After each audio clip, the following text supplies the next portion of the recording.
कांग्रेस नेता राहुल गांधी की लोकसभा सदस्यता जाने के बाद वायनाड सीट पर सबकी निगाहें टिकी हैं। चुनाव आयोग ने आज जब कर्नाटक विधानसभा चुनाव की तारीखों का ऐलान किया तो सभी को इस बात का इंतजार था कि वायनाड लोकसभा सीट पर भी उपचुनाव की घोषणा की जाएगी। माना जा रहा था कि जल्द ही इस सीट पर भी उपचुनाव हो सकते हैं, मगर ऐसा हुआ नहीं। चुनाव आयोग ने कहा कि हमें अभी जल्दी नहीं है। अब सवाल यह है कि आखिर नियम क्या कहता है, मगर पहले आपको वायनाड सीट के बारे में बताते हैं। दरअसल वायनाड केरल, तमिलनाडु और कर्नाटक तीनों राज्यों को जोड़ने वाला क्षेत्र है। साल 2008 में परिसीमन के बाद वायनाड को लोकसभा सीट के रूप में घोषित किया गया, जिसके बाद साल 2009 में यहां पहली बार चुनाव हुए। पहले चुनाव और फिर 2014 में भी कांग्रेस ने ही इस सीट पर बाजी मारी।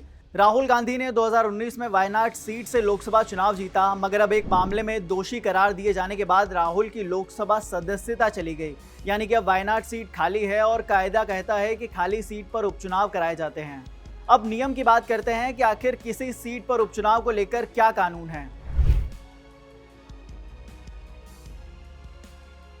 लोक प्रतिनिधित्व अधिनियम यानी कि रिप्रेजेंटेशन ऑफ पीपल एक्ट की धारा 151A के तहत चुनाव आयोग को संसद और विधानसभाओं में खाली सीटों पर 6 महीने के अंदर उपचुनाव कराने का अधिकार है।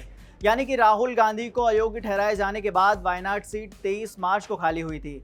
ऐसे में चुनाव आयोग के लिए जरूरी हो जाता है कि 22 सितंबर 2023 तक इस सीट पर उपचुनाव कराए।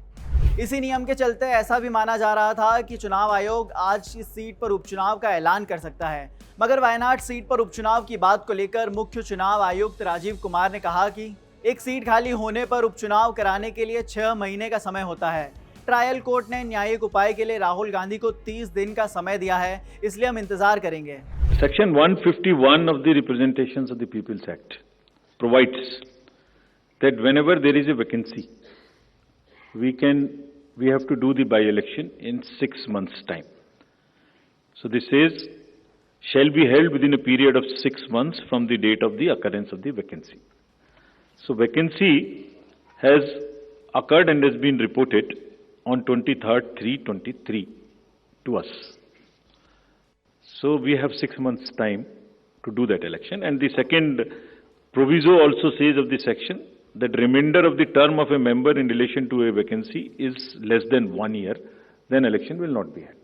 In this case, this is more than 1 year.